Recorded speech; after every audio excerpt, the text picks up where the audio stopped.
Hello everyone. और आज स्वागत है आप सभी का। तो बच्चों, आज का जो टॉपिक है वो क्लास 10th का टॉपिक है और इसमें हमें पढ़ना है लाइट के रिफ्लेक्शन एंड रिफ्रैक्शन के बारे में। कंप्लीट चैप्टर एक्सप्लेनेशन हम लोग देखेंगे और साथ ही साथ हम लोग सारे डेफिनेशंस भी लिखते चलेंगे एंड समझते चलेंगे एक एक करके।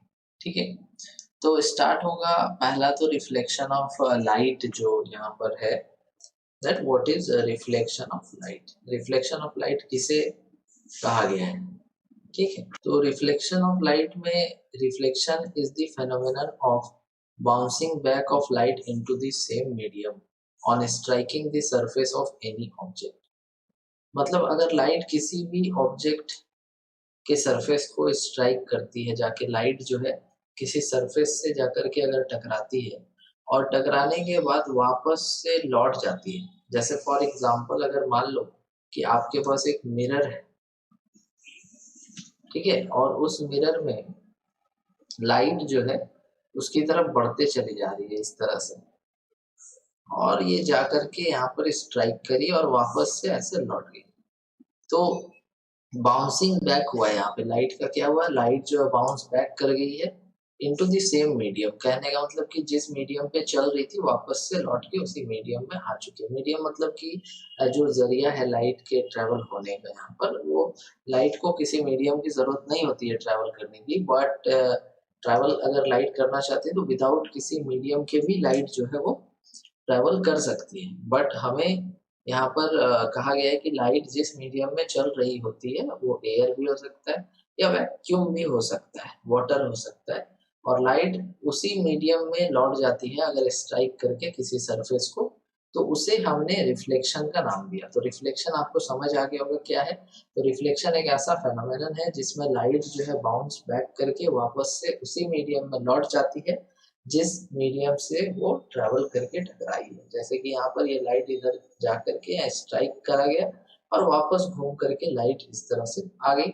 इसे हमने नाम दिया रिफ्लेक्शन का। ओके, इसके बाद जो हम पढ़ने जा रहे हैं वो है लॉज ऑफ रिफ्लेक्शन। अगर किसी भी सरफेस पे रिफ्लेक्शन हो रहा है, ठीक है, रिफ्लेक्शन ऑफ लाइट अगर कहीं देखने को मिल रहा है तो उसके लिए कुछ लॉज है जिसके अकॉर्डिंग लाइट का रिफ्लेक्शन जो है वो होता है, जिसके लिए आपको फर्स्ट लॉ यहाँ पर है और सेकेंड लॉ। ठीक है, तो ये दो लॉ है जिसके अकॉर्डिंग लाइट का रिफ्लेक्शन जो है वो होता है। ठीक है, और ये क्या क्या लॉज हैं ये हम लोग देखते हैं यहाँ पर। जैसे कि लाइट यहाँ पर गिवन है, the incident ray, the normal to the surface at the point of incidence and the reflected ray all lie in the same plane. That means अगर आप एक रिफ्लेक्शन का डायग्राम यहाँ पर ले लो, ठीक है, इस तरह से ये मान लो कि ये आपका मिरर है और इस मिरर में हमें लाइट को स्ट्राइक कराना है। ठीक है ना, ये मिरर जो है हमारा, इस मिरर पे हमें लाइट को स्ट्राइक कराना है। मतलब लाइट जो है वो कुछ ऐसे सपोज आई यहाँ पे, ठीक है ना, और लाइट इस तरह से आने के बाद टकरा करके इस तरह से लौट गई। तो यहाँ पर एक तुम्हें परपेंडिकुलर भी ड्रॉ करना होता है सरफेस पे इस तरह से। ठीक है, ये जो होता है ये सरफेस के परपेंडिकुलर होता है। तो इसमें तुम्हारा कौन कौन क्या क्या है, जैसे कि ये जो लाइट इधर से आ रही है ट्रैवल करके, इसका नाम है इंसिडेंट रे। इसे हम क्या नाम दिया, इंसिडेंट रे। और जब लाइट यहाँ पर आकर इंसिडेंट होती है, स्ट्राइक करती है, तो ये लौट जाती है टकरा के इस तरह से, तो इसे हमने नाम दिया रिफ्लेक्टेड रे। इसे हमने नाम दिया रिफ्लेक्टेड रे। तो इंसिडेंट रे ये हो गया और ये हो गया रिफ्लेक्टेड रे। और इसको हमने, ये जो परपेंडिकुलर है जो सरफेस जहाँ पर रिफ्लेक्शन जहाँ पर हो रहा है वहां पर एक परपेंडिकुलर हमने बनाया है और इसको हमने नाम दिया है नॉर्मल। ठीक है, तो तीन चीजें आपको याद रखनी है, एक इंसिडेंट रे जो लाइट आकर के स्ट्राइक करती है, दूसरा रिफ्लेक्टेड रे जो लाइट रे टकरा करके लौटती है, और एक तीसरा जो सरफेस के परपेंडिकुलर होता है उसे नाम दिया नॉर्मल। ये सारे के सारे एक ही प्लेन में यहाँ पर लाई करते हैं जब भी रिफ्लेक्शन होता है। सेकेंड लॉ कि the angle of reflection is always equal to the angle of incidence, angle I equal to angle R। अब इसका क्या मतलब है? तो इसका ये मतलब है कि आपको दो एंगल्स लेने होते हैं, ठीक है। एक जो एंगल होता है वो आपका नॉर्मल के साथ होता है, इंसिडेंट रे जैसे ये है ना, और ये नॉर्मल है, तो इसके साथ एक एंगल होता है, इसके बीच में जो एंगल होता है इसे आई एंगल, मतलब कि एंगल ऑफ इंसिडेंस कहा गया। और इधर में रिफ्लेक्टेड रे और नॉर्मल के बीच में जो एंगल बनता है इसे आर कहा गया, मतलब एंगल ऑफ रिफ्लेक्शन। तो जब भी आपको रिफ्लेक्शन देखने को मिलेगा तो ये वैलिड होगा दैट कि एंगल आई जो है वो एंगल आर के इक्वल होगा, है ना। तो ये वैलिडिटी आपको हमेशा जब भी रिफ्लेक्शन होगा आपको हर जगह दिखाई देगा।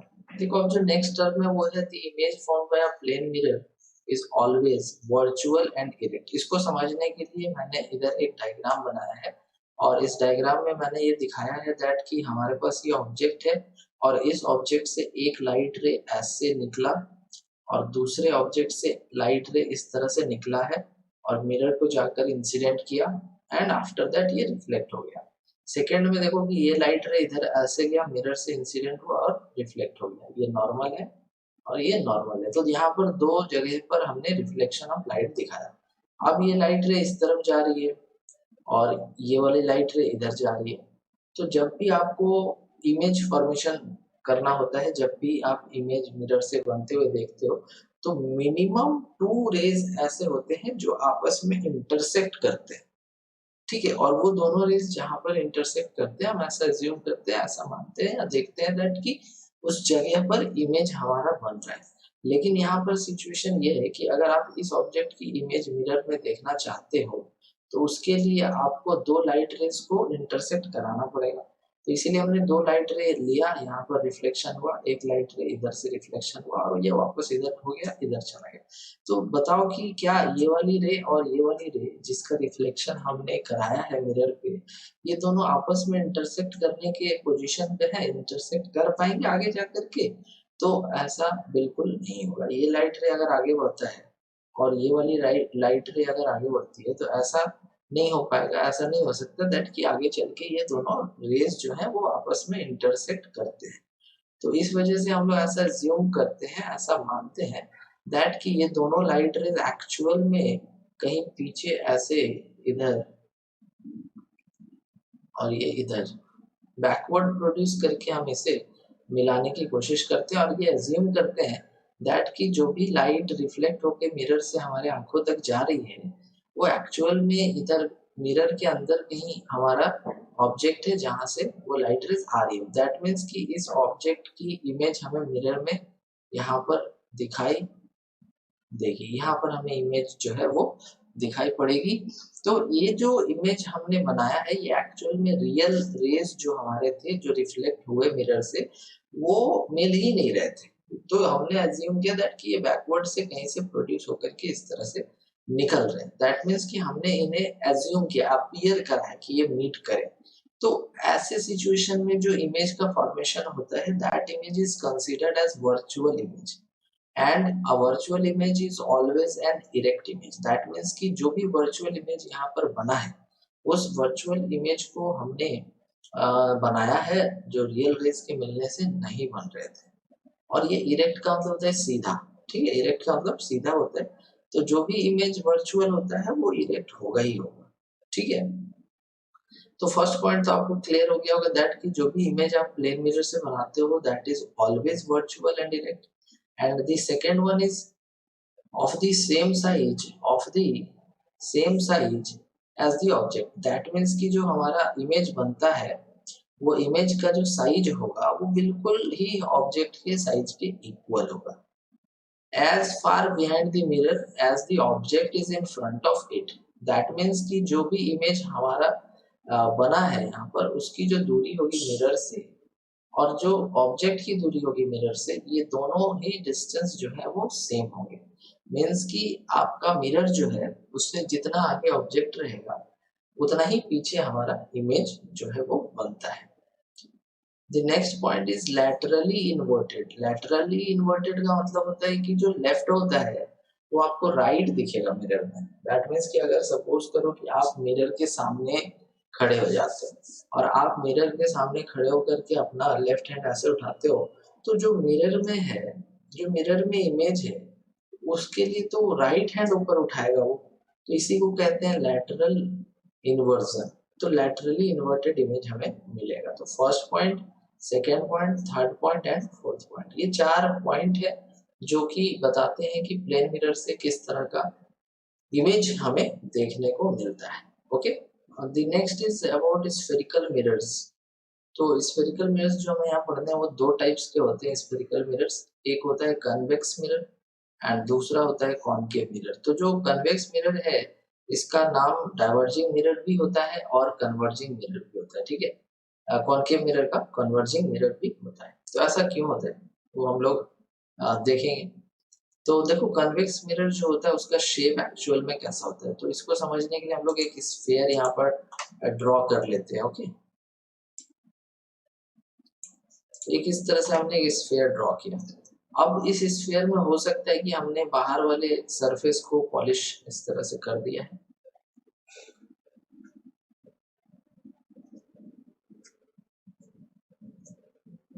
ठीक है।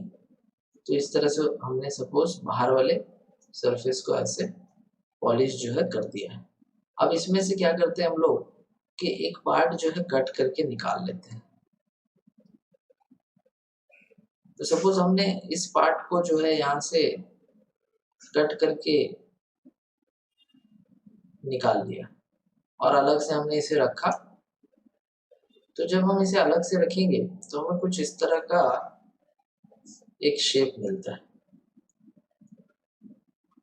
तो इस तरह का हमें एक शेप मिलता है इससे, ठीक है ना, जिसमें कि रिफ्लेक्शन जो है ये वाले सरफेस से होगा। ये हमारा रिफ्लेक्टिंग सरफेस है, ये हमारा रिफ्लेक्टिंग सरफेस है। ओके, अगर सपोज करो दैट कि हम लोग यहाँ पर क्या करते हैं ना, हम लोग इसके बाहर वाले सरफेस को पॉलिश ना करके अगर सपोज हम लोग इसे अंदर में पॉलिश कर देते, मतलब कि कुछ इस तरह से अगर हमने पॉलिश किया होता है ऐसे, और इसमें से अगर हम लोग एक पार्ट जो है कट करके निकालने की कोशिश करते हैं, तो यहाँ से हमने ये वाली जो पार्ट है ना, ये वाली पार्ट को सपोज करो कट कर दिया, तो हमें एक ऐसा मिरर मिलेगा। यहाँ पर ऐसा मिरर मिलेगा जिसमें कि ये वाली सरफेस जो है अंदर में ये पॉलिश्ड है इस तरह से, और यहाँ पर रिफ्लेक्शन जो इस वाले सरफेस से होगा ये हमारा रिफ्लेक्टिंग सरफेस होगा। समझ रहा, ये हमारा रिफ्लेक्टिंग सरफेस जो है यहाँ पर होगा। तो इसमें आपको नोटिस ये करना है दैट कि फर्स्ट केस में रिफ्लेक्टिंग सरफेस जो अंदर वाला सरफेस है और सेकेंड केस में रिफ्लेक्टिंग सरफेस जो बल्ज आउट पार्ट है वो है। तो इसे हमने नाम दिया है कॉन्वेक्स एंड कॉनकेव मिरर्स, ठीक है। इसे हमने नाम दिया है कॉनकेव मिरर और इसे हमने नाम दिया है कॉन्वेक्स मिरर, ठीक है। तो हम लोग यहाँ पर लिख देते हैं उसे।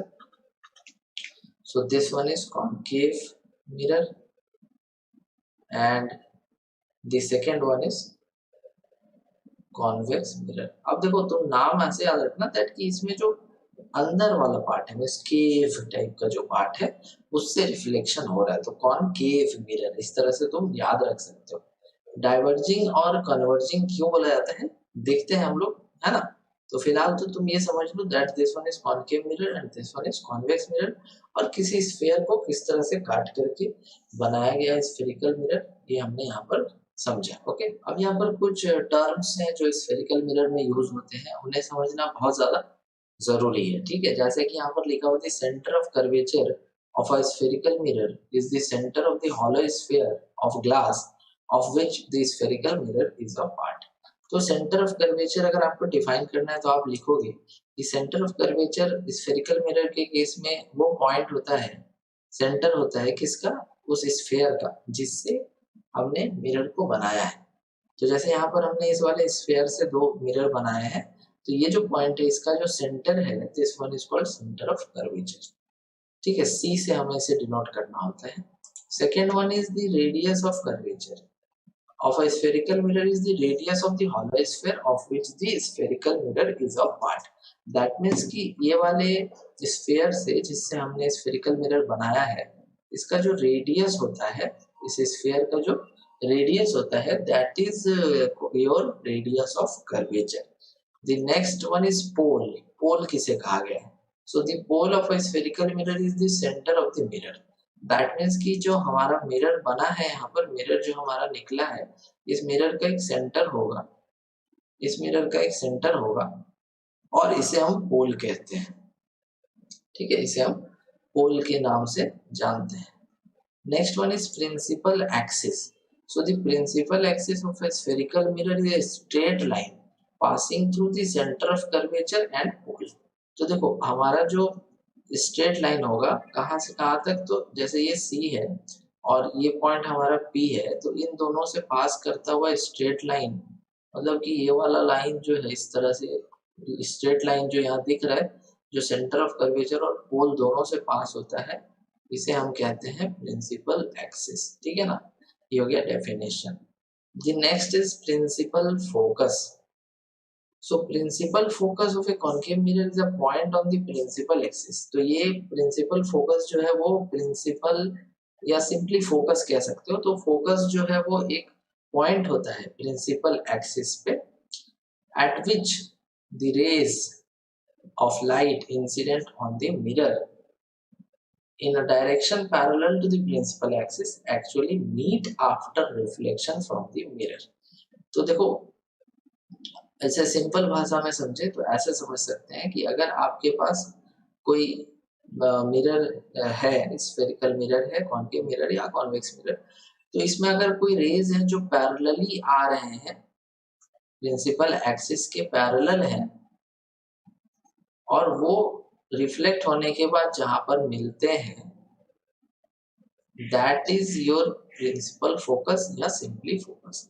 तो फोकस क्या होता है? फोकस प्रिंसिपल एक्सिस पे वो पॉइंट है जहां पर जो लाइट रेज पैरेलल है प्रिंसिपल एक्सिस के, रिफ्लेक्शन के बाद मीट कर जाते हैं, तो उसे हमने नाम दिया है फोकस.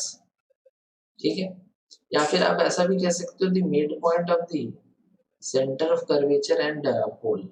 ये भी मिड पॉइंट जो है फोकस ही कहलाता है. सेकेंड है the principal focus of a convex mirror. तो ये क्या है? ये कोई अलग पॉइंट है क्या? तो एक्चुअल में होता क्या है कि जब आप कॉन्केव मिरर की बात करते हो और वहां पर लाइट रेज इंसिडेंट कराते हो, जैसे सपोज ये हमारा कॉन्केव मिरर है और इसमें अगर सपोज हम लोग लाइट रेज को इंसिडेंट कराते हैं parallel to the principal axis, तो ये जो लाइन है ये प्रिंसिपल एक्सिस है, ये प्रिंसिपल एक्सिस है. ठीक है, और सपोज करो ये हमारा सेंटर ऑफ कर्वेचर इस तरफ ऐसे, ये कॉन्वेक्स मिरर की बात हो रही है, स्फीयर तो इस तरफ होगा ना, तो ये सेंटर ऑफ कर्वेचर हो गया, ये पोल हो गया. अब अगर इस पे पैरेलल आते हैं लाइट रेज जो है प्रिंसिपल एक्सिस के पैरेलल इस तरह से आ रहे हैं, तो इस केस में लाइट जो है वो कन्वर्ज, मतलब कि इस तरह से रिफ्लेक्ट नहीं होता है. लाइट रेज जो है किस तरह से रिफ्लेक्ट होता है वो देखते हैं डायग्राम के थ्रू. जैसे कि सपोज करो ये रेडियस है, तो ये रेडियस जो है परपेंडिकुलर होगा और ये नॉर्मल का काम करेगा. तो यहाँ पर लाइट रेज जो है कुछ जो डाइवर्ज मतलब रिफ्लेक्ट होंगे वो ऐसे रिफ्लेक्ट होते हैं, वो ऐसे रिफ्लेक्ट होते हैं. तो ये तो मिल नहीं रहे ना, तो इन्हें हम क्या करते हैं, तो इन्हें हम अपीयर कराते हैं कि कुछ इस तरह से यहाँ पे ऐसे मिलता हुआ हमें दिखाना होता है, ऐसे बैकवर्ड प्रोड्यूस करके. ठीक है, तो ये जो पॉइंट है ये फोकस है. तो दोनों में फोकस एक्चुअल में कॉन्सेप्ट वही है, बट इस केस में लाइट रेज जो है रिफ्लेक्ट होने के बाद डाइवर्ज होते हैं, और इस वाले केस में कॉन्केव मिरर के केस में लाइट रेज इंसिडेंट होने के बाद या रिफ्लेक्ट जब कर जाते हैं तो कन्वर्ज होते हैं. तो यहाँ तो मिल गया कन्वर्ज होके, लेकिन यहाँ लाइट रेज जो है इस तरह से डाइवर्ज हो गए. तो इस केस में क्या हुआ, दैट कि ये पॉइंट जो है ये फोकस हो गया, इसमें हमने लाइट को बैकवर्ड प्रोड्यूस करके मिला दिया है, तो ये पॉइंट फोकस हो गया. तो इसमें वही है ना, इसमें सेम डेफिनेशन है, बट यहाँ पर आपका appear to diverge after reflection from the mirror लिखना होगा, बाकी सब सेम कॉन्सेप्ट. अब आता है फोकल लेंथ, स्मॉल एफ से डिनोट करना है। तो फोकल लेंथ जो मिरर का होता है the distance between its pole and principal focus या सिंपली फोकस। तो पोल से लेकर के फोकस तक की दूरी, पोल से लेकर के फोकस तक की जो दूरी होती है, this one is focal length. ये पोल है और ये फोकस है, सो this one is focal length. तो ये फोकल लेंथ कहलाता है। एंड लास्ट में ये रिलेशन भी है दैट कि for spherical mirrors for spherical mirrors of small aperture r is equal to 2f। मतलब जो रेडियस ऑफ कर्वेचर है हमारा पूरा यहाँ से लेके यहाँ तक का, ये पूरा जो रेडियस ऑफ कर्वेचर है, ये r जो है दोगुना होता है, फोकल लेंथ के दोगुना होता है। So r is equal to twice of the focal length. ये रिलेशन भी हमें यहाँ पर याद रखना है। तो ये तो हो गया तुम्हारा some terms related to spherical mirrors, ये हमें याद रखना ही पड़ेगा। तो इतना सारा डेफिनेशन है, ये सब कॉपी में आप लिख लो। नेक्स्ट टॉपिक है sign conventions for a spherical mirror. अभी जो स्फेरिकल मिरर होता है उसके लिए साइन कन्वेंशंस हम लोग क्या क्या लेते हैं, ठीक है। तो all distances are measured from the pole of a mirror. इसका मतलब हो गया कि जितने भी डिस्टेंसेस आपको मेजर करने हैं उसकी शुरुआत आपको पोल से करना है। पोल से आप चाहे सी तक जाना चाहते हो तो ऐसे जाना होगा, या फिर पोल से आप मान लो फोकस तक जाना चाहते हो तो ऐसे जाना होगा। कहने का मतलब जो भी मेजरमेंट का जो भी शुरू पॉइंट लेना है वो आपको पोल ही लेना पड़ेगा। तो सारे डिस्टेंस को हमें पोल से स्टार्ट करके मेजर करना होता है, या फिर आगे या फिर पीछे। जैसे ये पोल है तो अगर हमें सी तक जाना है तो इस तरह से जाएंगे, अगर मान लो हमें ए तक जाना है तो ऐसे जाएंगे। कभी भी ए से पी डिस्टेंस मेजर नहीं करेंगे या सी से पी डिस्टेंस मेजर नहीं करेंगे। हमेशा हम पी टू सी जाएंगे या फिर पी टू ए जाएंगे, चाहे हमें लेफ्ट जाना हो चाहे राइट जाना हो। तो सारे डिस्टेंस का मेजरमेंट हमें पोल से लेना होता है। एंड उसके बाद है the distances measured in the direction of incident ray are taken as positive। इसका मतलब हो गया कि अगर मैं सपोज एक डायग्राम बना दूं यहाँ पर कि ये कॉनकेव मिरर हमने लिया है और इस कॉनकेव मिरर में ये प्रिंसिपल एक्सिस है और लाइट रेज इस तरह से इंसिडेंट हो रहे हैं, तो ये इंसिडेंट रे का डायरेक्शन हो गया। तो जो भी इंसिडेंट रे का डायरेक्शन होता है उस डायरेक्शन को आपको नाम लेना है पॉजिटिव डायरेक्शन। उस डायरेक्शन को आपको पॉजिटिव डायरेक्शन लेना है। जैसे कि ये पोल है हमारा, ये सी है और ये फोकस है, ठीक है। तो जो डिस्टेंस अगर आप मेजर करोगे पी टू एफ, ये डिस्टेंस जो है आपका स्टार्ट तो पी से करना है, जाना है हमें एफ तक, तो पी से एफ ऐसे डिस्टेंस जो मेजर हम लोग करेंगे ये एक्चुअल में नेगेटिव होगा। यहाँ पर ये एक्चुअल में नेगेटिव होगा बिकॉज हमें डायरेक्शन इंसिडेंट रे का इधर ऐसे लेना है, ऐसे दिया हुआ है। इंसिडेंट रे का जो भी डायरेक्शन यहाँ पर है इस तरह से, ये जो है ये आपका पॉजिटिव डायरेक्शन है। लेकिन आप मेजरमेंट पी से एफ कर रहे हो ना, दैट इज वाई पी से एफ जो लेना होगा नेगेटिव लेना होगा। केवल इंसिडेंट रे के डायरेक्शन को पॉजिटिव लेना है और उसके अपोजिट डायरेक्शन को नेगेटिव लेना है, ठीक है। ये सेकंड साइन कन्वेंशन हो गया। थर्ड है height above the principal axis are taken as positive. Means अगर कोई सपोज करो एक ऑब्जेक्ट है इस तरह से रखा हुआ है ए से बी, तो ये जो हाइट है ये आपका ए से बी है, तो ये पॉजिटिव होगा, पॉजिटिव हाइट होगा। क्यों? बिकॉज ये प्रिंसिपल एक्सिस के अबव का मेजरमेंट है। लेकिन अगर सपोज कोई ऐसे कोई है रखा हुआ इस तरह से, तो ये तो आपका प्रिंसिपल एक्सिस के बिलो है ना, तो ए से बी ये वाला जो है ए डैश से बी डैश जो है नेगेटिव होगा, लेकिन ए टू बी जो है वो पॉजिटिव होगा। तो ये साइन कन्वेंशन हमें काम आएगा जब हम लोग क्वेश्चंस या न्यूमेरिकल सॉल्व करेंगे और जब हम लोग इमेज फॉर्मेशन देखेंगे। इसलिए इंपॉर्टेंट है ये साइन कन्वेंशन। आपको 3 साइन कन्वेंशन है। पहला दैट की सारे डिस्टेंस को पोल से मेजर करना है। दूसरा कि इंसिडेंट रे के डायरेक्शन को हमें पॉजिटिव डायरेक्शन लेना है। और तीसरा जो भी हाइट है प्रिंसिपल एक्सिस के अबव वो पॉजिटिव है और जो भी हाइट है प्रिंसिपल एक्सिस के बिलो वो नेगेटिव है। तो इतना आपको साइन कन्वेंशन में याद रखना पड़ेगा। नेक्स्ट हम लोग आ चुके हैं rules for tracing images form by spherical mirrors. Means अगर आपके पास स्फेरिकल मिरर्स हैं तो उससे जो इमेज फॉर्मेशन देखने चलेंगे या देखेंगे हम लोग, तो उसमें क्या क्या रूल्स हैं, कौन से रूल्स हैं जिसके अकॉर्डिंग हम लोग इमेज का फॉर्मेशन कॉनकेव या फिर कॉन्वेक्स मिरर में करेंगे। तो फर्स्ट रूल है कि a ray which is parallel to the principal axis. जैसे कि यहाँ पर ये वाली रे जो है ना प्रिंसिपल एक्सिस के पैरेलल है। after reflection passes through the principal focus in case of a concave mirror or appears to diverge from the principal focus in case of a convex mirror. तो अगर कोई भी रे जो है पैरेलल होगी किसके, तो प्रिंसिपल एक्सिस के, तो रिफ्लेक्शन के बाद वो आपको फोकस से पास होती हुई दिखाई देगी। रिफ्लेक्शन के बाद वो आपको फोकस से पास होती हुई दिखाई देगी। जैसे कि इसमें भी ये लाइट रे जो है अगर सपोज करो इस तरह से आ रही है, ऐसा लग रहा है कि यहाँ पर ये फोकस को पास करेगी, तो रिफ्लेक्शन के बाद ये पैरेलल हो जाती है, मतलब उल्टा है। अगर कोई लाइट रे फोकस से पास हो रही है तो रिफ्लेक्शन के बाद प्रिंसिपल एक्सिस के पैरेलल हो जाएगी, और अगर कोई लाइट रे फोकस ये पैरेलल है प्रिंसिपल एक्सिस के, तो रिफ्लेक्शन के बाद फोकस से पास करेगी। फिर से एक बार रिपीट करता हूँ, लाइट रे अगर पैरेलल है प्रिंसिपल एक्सिस के, तो रिफ्लेक्शन के बाद फोकस से पास कराना है, और लाइट अगर फोकस से पास हो रही है, यहाँ पर होती नहीं है बट अपीयर हो रहा है, क्योंकि ये फोकस है तो ऐसा लग रहा है ये फोकस से पास हो जाएगा।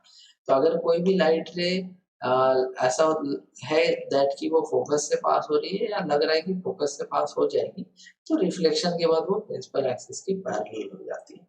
तो ये तुमको याद रखना पड़ेगा, रूल 1 है। नेक्स्ट रूल 2 है दैट कि a ray passing through the centre of curvature of a concave mirror or directed toward the center of curvature of a convex mirror is reflected back along the same path.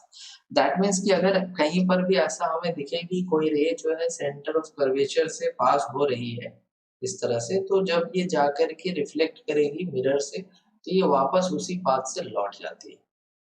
यहाँ पर भी हमें देखो ये रे जो है ये सेंटर ऑफ कर्वेचर की तरफ आ रही है, तो ये रिफ्लेक्ट जब यहाँ पर होगी तो ये वापस उसी पाथ से लौट जाती है। ये रूल नंबर 2 है जिसमें आपको याद रखना है दैट कि any ray which is which passes through the centre of curvature returns back to the same path. ऐसा इसलिए होता है बिकॉज सेंटर ऑफ कर्वेचर से पास करके इंसिडेंट होने वाली रे नॉर्मल इंसिडेंट करती है, मिरर पे नॉर्मली इंसिडेंट करती है, और जो भी इंसिडेंट नॉर्मल होता है किसी भी मिरर पे इस तरह से, तो वो नॉर्मल है और यही इंसिडेंट रे भी है और यही नॉर्मल भी है। तो यहाँ पर एंगल ऑफ इंसिडेंस जो कि angle between normal and incident ray 0 हो जाता है, तो सेकेंड लॉ के अनुसार रिफ्लेक्शन एंगल भी 0 होना पड़ेगा, और इस वजह से ये ऐसे लौट जाती है अगर 90 डिग्री का इंसिडेंट हो। वही उसी के बेस्ड जो है सेकेंड लॉ है, सॉरी सेकेंड रूल है।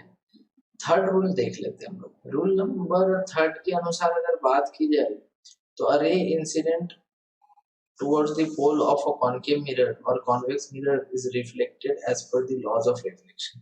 तो ये तो आसान सा रूल है दैट कि अगर आपकी इंसिडेंट रे पोल पर जाकर स्ट्राइक करती है तो angle I equal to angle R के अनुसार ये रिफ्लेक्ट हो जाएगी। तो यहाँ पर लॉज ऑफ रिफ्लेक्शन के अकॉर्डिंग ये हो रहा है। अगर सपोज ऐसे इंसिडेंट हो रही है पोल पे, तो ये I इक्वल टू R बना करके वापस लौट जाएगी। तो ये 3 रूल्स हैं जिनके बिना आप इमेज फॉर्मेशन नहीं सीख पाओगे। ये तीनों रूल्स अगर आपको याद रहेंगे तो ही जाकर के आपको इमेज फॉर्मेशन भी समझ आएगा। ओके, अब हमने देखना है image formation by concave mirror, ठीक है, रे डायग्राम्स जिसे हम लोग कहते हैं। ठीक है, अभी यहाँ पर एक हमारे पास कॉन्केव मिरर है और इस कॉन्केव मिरर में एक light ray parallel to the principal axis incident हुआ, इधर से एक light ray parallel to the principal axis incident हुआ। तो रिफ्लेक्शन के बाद ये जो है फोकस से ऐसे दोनों पास करेंगे और फोकस से पास करके इंटरसेक्ट हो रहे हैं। दैट मीन्स कि यहाँ पर जो ऑब्जेक्ट लिया गया था ये ऑब्जेक्ट इंफिनिटी पे है। दैट मीन्स कि ये जो मिरर है उससे काफी ज्यादा ये दूर है ऑब्जेक्ट हमारा, और जो लाइट उससे आ रहे हैं वो नियरली पैरेलल है प्रिंसिपल एक्सिस के। तो रिफ्लेक्शन के बाद वो दोनों फोकस से पास होते हैं, फोकस पे जाकर के इंटरसेक्ट करते हैं। दैट मीन्स कि ऑब्जेक्ट हमारा जब इंफिनिटी पर होगा तो इस तरह से हमारा इमेज फॉर्मेशन होगा, और यहाँ पर हमारा इमेज फॉर्मेशन होगा और फोकस पे जो है हमारी इमेज यहाँ पर बनेगी। सेकेंड में क्या करना है कि आपको ऑब्जेक्ट को थोड़ा और नजदीक लाना है और सी के पीछे ही रखना है। ठीक है, तो ये ऑब्जेक्ट है हमारा जो सी के बिल्कुल पीछे है। इससे एक रे हमने लिया parallel to the principal axis जिसका पास होना तय है फोकस से रिफ्लेक्शन के बाद, और एक रे हमने लिया सेंटर ऑफ कर्वेचर से जो कि लौट करके वापस उसी दिशा में आ जाएगा। और ये दोनों रेज जो है वो कहाँ पर इंटरसेक्ट कर रहे हैं, तो वो यहाँ पर इंटरसेक्ट हो रहे हैं। तो हमारा जो इमेज यहाँ पर बना है वो कुछ C और F के बीच में बना है। ऑब्जेक्ट हमने रखा था बियॉन्ड C, तो जब भी आपका ऑब्जेक्ट किसी भी कॉन्केव मिरर के सामने रखा है, बियॉन्ड सी पे रखा हुआ है ऑब्जेक्ट, तो आपका जो लाइन से जो रेज है वो इंटरसेक्ट करते हैं between C and F. That means कि हमारा इमेज सी और एफ के बीच में बनता है। और ऑब्जेक्ट देखो ऐसे सीधा ऐसे रखा हुआ था, लेकिन इमेज जो है ये कुछ इस तरह से ऊपर से नीचे उल्टा बना है। और देखा जा सकता है कि जो हाइट है ऑब्जेक्ट का उससे कम हाइट का हमारा इमेज भी बना है। तो इस तरह से बहुत सारे कैरेक्टरिस्टिक्स निकल के आएंगे जो आगे हम लोग पढ़ेंगे। अभी आप डायग्राम देखते जाओ किस तरह से इमेज फॉर्मेशन जो है यहाँ पर चल रहा है।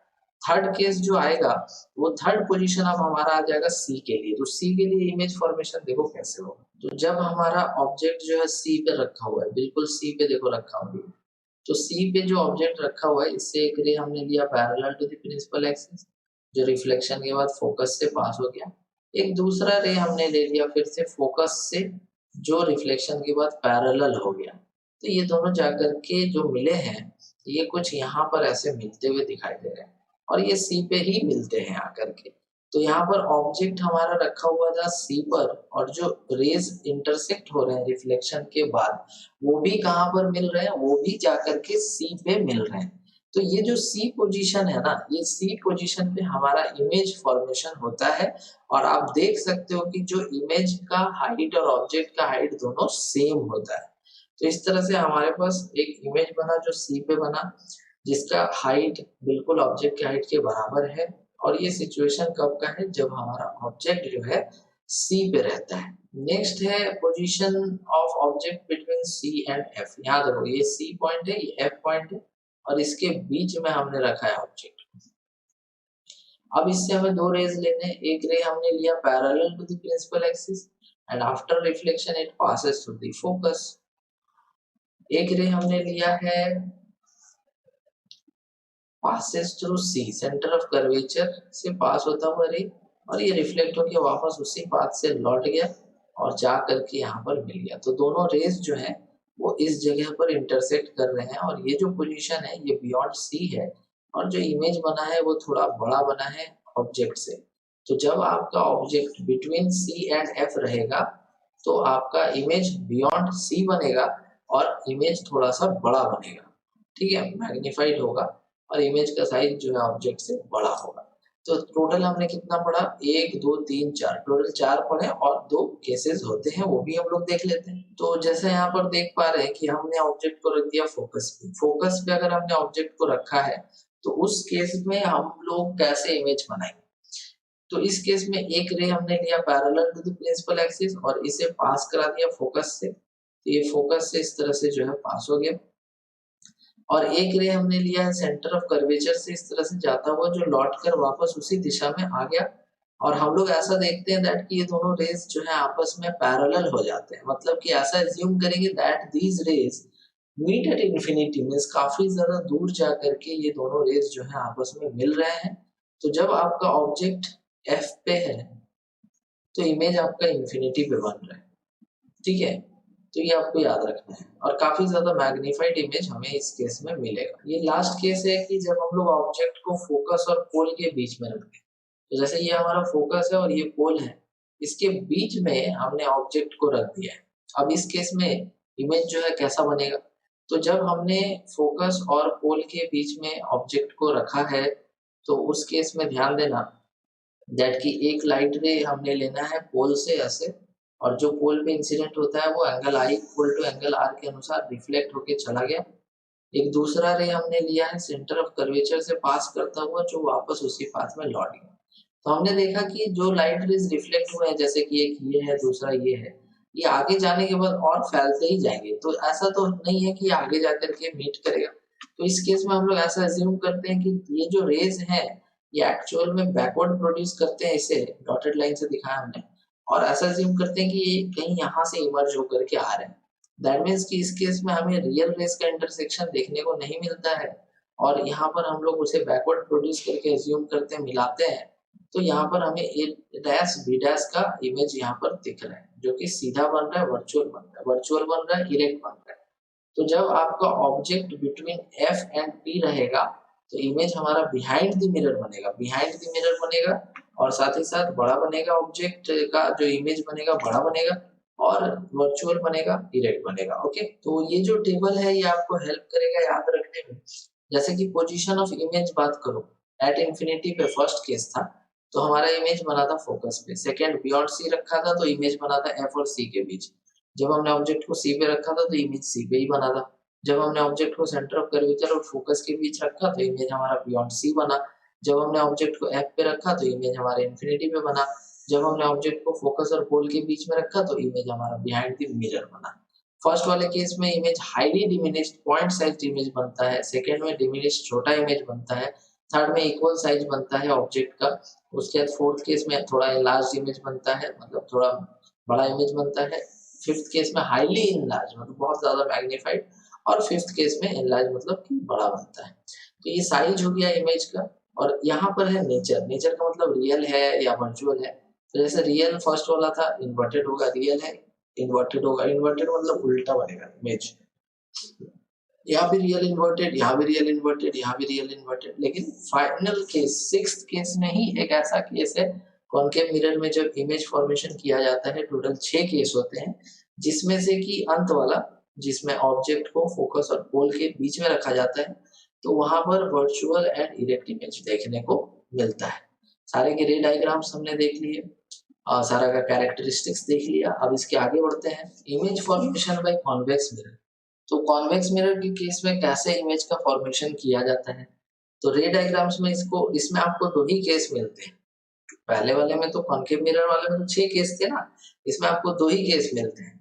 जैसे कि अगर आपका ऑब्जेक्ट इंफिनिटी पे है तो वो लाइट रेज जो आएंगे वो पैरेलल हो जाएंगे प्रिंसिपल एक्सिस के, ऐसे पैरेलल, और रिफ्लेक्शन के बाद ऐसे डाइवर्ज हो जाते हैं।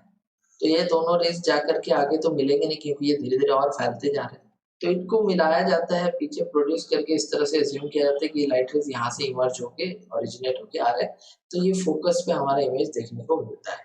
तो जैसे इस केस में भी आपका देखो एट इन्फिनिटी था तो इमेज फोकस पे बना था, लेकिन यहाँ पर आपका रियल इन्वर्टेड था, इस केस में आपका वर्चुअल एंड इरेक्ट इमेज बनेगा। वर्चुअल इमेज है तो इरेक्ट होगा ही होगा। सेकेंड है कि object anywhere between infinity and P, मतलब इंफिनिटी के बाद आप कहीं पर भी रख दो ऑब्जेक्ट को, है ना, इंफिनिटी पे रखने के बाद आप ऑब्जेक्ट को सामने लाओगे तो कहीं पर भी रख दो, यहाँ से लेकर फोकस पे रखो या फिर फोकस और पोल के बीच रखो या सेंटर ऑफ कर्वेचर पे रखो या बियॉन्ड सी रखो, कहीं भी रखो ऑब्जेक्ट को, आपका जो इमेज बनेगा वो सेम यही डायग्राम आपको बाकी के जितने पांचों केस थे उसमें बना देना है। ठीक है, तो पहला केस तो ये हो गया, बाकी 5 के लिए एक ही डायग्राम हमें कॉन्वेक्स मिरर में देखने को मिलता है। तो इसमें हमने एक रे लिया है parallel to the principal axis जो रिफ्लेक्ट होने के बाद ऐसे डाइवर्ज हो गया, और एक रे हमने लिया है सेंटर ऑफ कर्वेचर से एज्यूम कर रहा है कि ये पास हो रहा है तो ये रिफ्लेक्ट होकर के एरो देखो वापस चला गया। तो ये दोनों रेज जो है ये मिलते नहीं है, इन्हें बैकवर्ड प्रोड्यूस किया जाता है।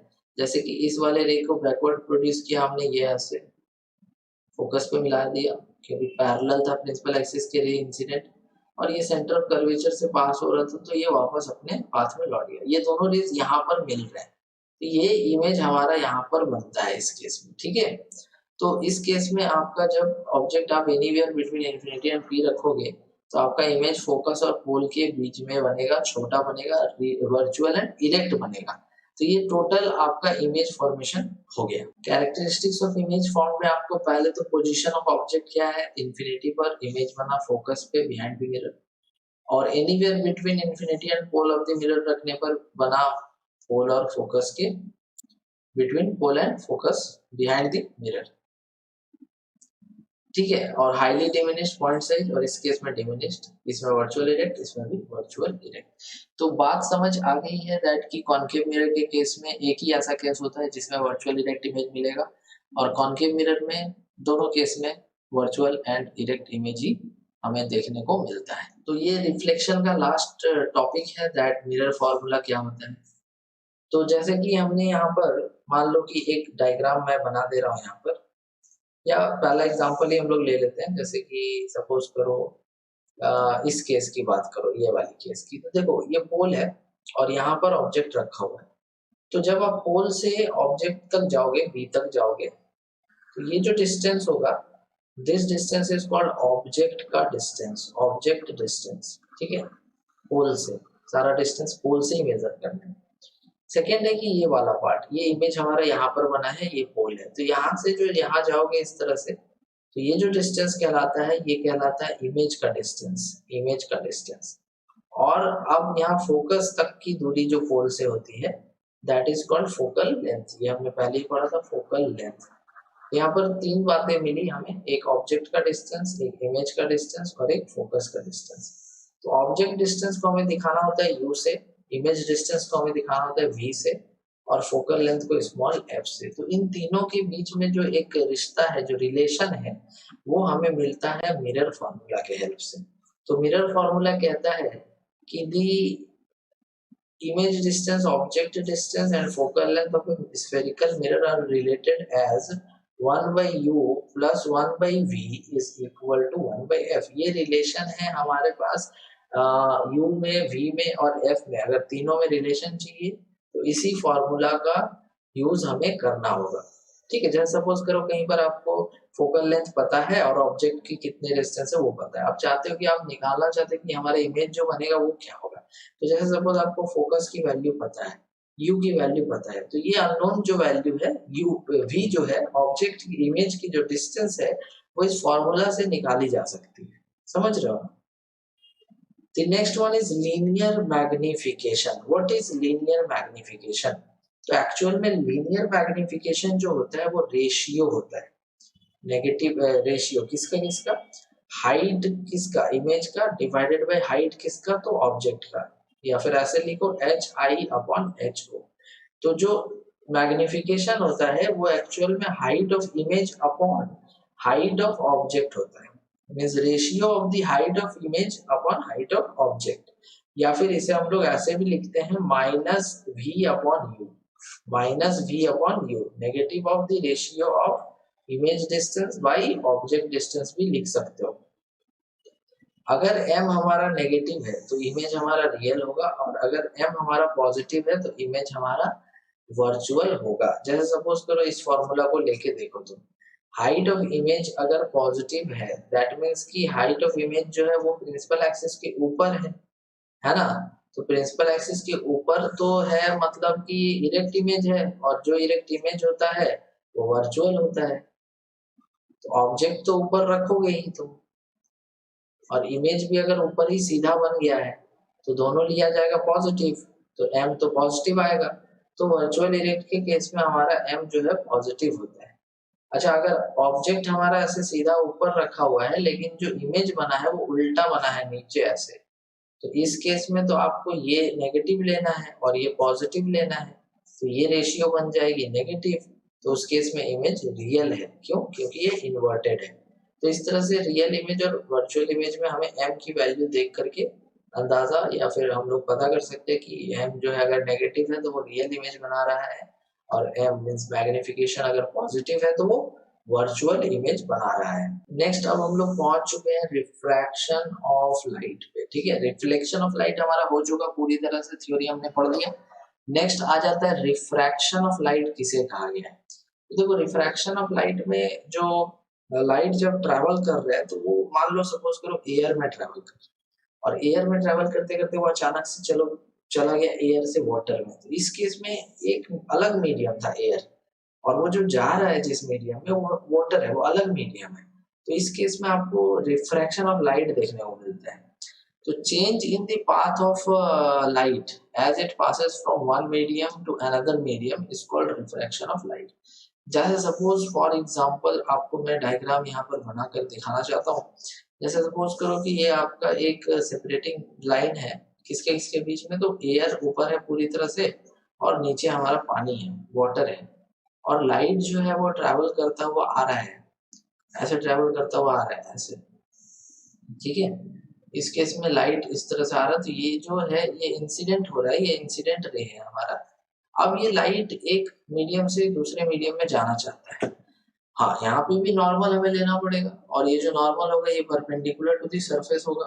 तो जो सरफेस है उस पे ऐसे परपेंडिकुलर बना दिया, ये हमारा नॉर्मल हो गया, ये हमारा नॉर्मल हो गया। ठीक है, सो this one is normal. Now जब लाइट एक मीडियम से दूसरे मीडियम में जा रहा था, एक्चुअल में होता क्या, देखो ये एक्चुअल में जाना चाह रहा था ऐसे, ऐसे, अगर इसका ओरिजिनल पाथ फॉलो होता तो वो इस तरह से ऐसे जाता, लेकिन होता क्या है कि लाइट अपना पाथ जो है वो एक्चुअल में चेंज कर लेता है कुछ इस तरह से, इस तरह से। तो लाइट के पाथ में जो चेंज हमें देखने को मिला जब लाइट एक मीडियम से दूसरे मीडियम में गया, उसी फेनोमेना को नाम दिया गया कि यहाँ पर रिफ्रैक्शन ऑफ लाइट, इसे हम नाम देंगे, इसे रिफ्रैक्शन ऑफ लाइट कहेंगे। तो लाइट एक मीडियम से दूसरे मीडियम में जब ट्रेवल करेगा तो उसके पाथ में कुछ चेंज आता है और इसी फेनोमेना को हम रिफ्रैक्शन ऑफ लाइट कहते हैं। अब ये चेंज अगर सपोज करो कि वाटर से एयर में जाता लाइट, तो कैसा हमें डायग्राम देखने को मिलता। तो मान लो कि ये वाटर है और एयर है, और इस केस में लाइट जो है ये ऐसे इंसिडेंट हुआ है यहाँ पर, सो this one is incident ray, ठीक है। और हमें यहाँ नॉर्मल भी बनाना पड़ेगा, perpendicular to the surface, so this one is normal perpendicular to the surface. तो इस केस में कैसा रिफ्रैक्शन देखने को मिलेगा? देखो, अगर लाइट जो है जाता, सीधा जाता, अपना ओरिजिनल पाथ को ही ये फॉलो करता तो कुछ इस तरह से ये ट्रेवल करता, बट एक्चुअल में ऐसा नहीं होता है, लाइट अपना पाथ इस तरह से चेंज करता है। तो जब लाइट एयर से वाटर गया था तो वो नॉर्मल जो है हमारा, ये नॉर्मल ओरिजिनल पाथ से ये नॉर्मल की तरफ मुड़ गया, towards normal, bend towards normal, so bend towards normal इस केस में। लेकिन सेकेंड वाले केस में ध्यान से देखो, तो लाइट जब वाटर से एयर गया है तो ये नॉर्मल की तरफ नहीं मुड़ा अपने ओरिजिनल पाथ से, बल्कि नॉर्मल से दूर मुड़ गया है। यहाँ पर बेंड्स अवे फ्रॉम नॉर्मल। तो ऐसा तब तुम कैसे याद रखोगे? तो ऐसा याद रखना कि यहाँ पर ज्यादा डेंसिटी वाला चीज है वाटर और कम डेंसिटी वाला एयर है। तो जो ज्यादा डेंसिटी वाला होता है उसे हम कहते हैं डेंसर मीडियम। तो वाटर को यहाँ नाम दिया जाएगा डेंसर मीडियम और एयर को नाम दिया जाएगा रेयरर मीडियम। उसी तरह से यहाँ पर वाटर क्या है? डेंसर मीडियम, और एयर क्या है? Rarer medium. तो जब लाइट तुम्हारा रेयरर से डेंसर मीडियम जाए, अब वो कुछ भी हो सकता है, तो यहाँ पर रेयरर एयर है और डेंसर वाटर है। तो जब लाइट रेयरर मीडियम से डेंसर मीडियम में जाता है तो ये अपना पाथ को नॉर्मल के तरफ मोड़ देता है, और जब लाइट डेंसर मीडियम से रेयरर मीडियम में जाता है, जैसा कि एग्जांपल में वाटर से एयर दिखाया है, तो ये अपने पाथ को नॉर्मल से दूर की तरफ मोड़ता है, bends away from the normal. तो ये रिफ्रैक्शन होता है इस तरह से, और ये आपको ध्यान में रखना होता है। नेक्स्ट पॉइंट इसमें है cause of refraction. Means refraction का क्या कॉज है, किस तरह से रिफ्रैक्शन जो है होता है। तो रिफ्रैक्शन एक्चुअल में होता है change in the speed of light. मतलब लाइट जब एक मीडियम से दूसरे मीडियम में जाएगा तो उसका जो पाथ होता है, लाइट का जो स्पीड होता है वो चेंज हो जाता है, वो कांस्टेंट नहीं रहता। जैसे एयर से वाटर में अगर लाइट ट्रेवल कर रहा है तो यहाँ पर एयर से वाटर में जाने पर लाइट की स्पीड थोड़ी घट जाती है, ठीक है। तो इस केस की वजह से, इस रीजन की वजह से लाइट अपना पाथ जो है चेंज करता है। तो आपसे अगर कोई पूछे what is the cause of refraction, तो आपको बोलना है change in the speed of light as it goes from one medium to another. The next one is laws of refraction. देखो, इसमें भी दो लॉज होंगे, फर्स्ट लॉ, सेकेंड लॉ। तो फर्स्ट लॉ तो सेम है, the incident ray, the refracted ray, the normal at the interface of two media at the point of incidence all lie in the same plane। यही हमने उसमें भी पढ़ा था, laws of reflection में भी पढ़ा था फर्स्ट में। सेकेंड लॉ इसका अलग है कि ratio of sine of angle of incidence. तो देखो, sine of angle of incidence means sine I, जैसे साइन थीटा होता है उसी तरह से sine of angle of incidence to the sine of angle of refraction. मतलब कि sine I by sine R का value, ratio of sine of angle of incidence to the sine of angle of refraction is constant for a given pair of media। मतलब light अगर एक medium 1 से 2 में जा रहा है, तो अगर 1 से 2 में जाएगा तो वहां पर कुछ इंसिडेंट रे होता है, और वो इंसिडेंट रे लिया जाता है between normal and incident ray. और एक रिफ्रैक्शन एंगल होता है, एंगल ऑफ रिफ्रैक्शन होता है, जो ले जाता है नॉर्मल एंड रिफ्रैक्टेड रे। तो ये जो एंगल का रेशियो होगा sine I by sine R का जो रेशियो होगा ये हमेशा कांस्टेंट होगा एयर और वाटर के लिए या फिर मीडियम 1 और मीडियम 2 के लिए। मतलब कि एयर से वाटर अगर जा रहा है लाइट, तो आप एयर से वाटर जब भी लोगे आप एंगल आई और एंगल आर जो भी रहे उसकी जो वैल्यू है, उसकी जो रेशियो है वो सेम रहेगी। जैसे कि मान लो एयर से वाटर लाइट गया है तो sine A by sine B हमने निकाला, फिर एक बार sine C upon sine D निकाला, ये हमेशा सेम आएगा, हमेशा ये कांस्टेंट रहेगा एयर से वाटर के लिए। समझ गए? समझ गए? एंगल आई आर बदल गया फिर भी जो रेशियो होगा ना sine I by sine R का वो चेंज नहीं करेगा। तो इसे हम लोगों ने नाम दिया स्नेल्स लॉ। इस लॉ को हमने बोला कि हम इसे कहेंगे स्नेल्स लॉ। और ये किसके नाम पे रखा गया? तो विल्ब्रॉड स्नेल जो साइंटिस्ट थे उनके नाम पे ये दे दिया गया कि ये स्नेल्स लॉ कहलाएगा। तो ये जो कांस्टेंट है इस कांस्टेंट का एक नाम है और इसे हम कहते हैं refractive index of the second with respect to the first. ठीक है, तो सेकंड कौन है? In which the light goes, और फर्स्ट कौन है? जहां से लाइट जा रही है। मतलब इंसिडेंट रे जो है वो फर्स्ट मीडियम है और सेकंड मीडियम कौन है? जिसमें कि रिफ्रैक्टेड रे जो है लाई करती है। समझ गए? तो ये रिफ्रैक्टिव इंडेक्स कहलाता है। Sine I by sine R का जो रेशियो होता है इसे हम लोगों ने रिफ्रैक्टिव इंडेक्स का नाम दिया, एन से इसे हम लोग डिनोट करेंगे और यहाँ 1 लिखेंगे, यहाँ 2 लिखेंगे, मतलब लाइट 1 से 2 जा रही है इस तरह से। समझ गए? तो ये n is called refractive index और ये 1 और 2 का मतलब है कि ये लाइट 1 से 2 में जा रही है। अगर ऐसा रहता 2 1 तो लाइट 2 से 1 जा रही है। अगर ऐसा रहता है a b तो लाइट a से b जा रही है। अगर ऐसा रहता है x y तो लाइट x से y जा रही है। तो ये इसका मतलब हो गया। ठीक है ना? तो ये हो गया रिफ्रैक्टिव इंडेक्स के बारे में। इसके बाद एक टर्म आता है एब्सोल्यूट रिफ्रैक्टिव इंडेक्स। क्या है? तो अगर आप यहाँ पर 1 को फिक्स कर दो कि मीडियम 1 हमें एयर ही लेना है, अब 2 कुछ भी हो सकता है, 2 वाटर हो सकता है, ग्लास हो सकता है, कुछ भी हो सकता है। तो अगर आप 1 को फिक्स कर दो कि नहीं वो मीडियम 1 जो है ना वो हमें एयर ही लेना है, मतलब लाइट एयर से किसी भी मीडियम में जाएगी, तो उस टाइम पे जो ये रिफ्रैक्टिव इंडेक्स है इसको एक स्पेशल नाम दिया गया कि उस टाइम पे हम इसे रिफ्रैक्टिव इंडेक्स कह के नहीं बुलाएंगे, हम इसे एब्सोल्यूट रिफ्रैक्टिव इंडेक्स कह के बुलाएंगे। और ये n से डिनोट किया जाता है। इसे हम दिखाते हैं रेशियो में कि speed of light in vacuum by speed of light in the medium. तो देखो एक्चुअल में जो n है जो रिफ्रैक्टिव इंडेक्स है उसका फॉर्मूला होता है स्पीड ऑफ लाइट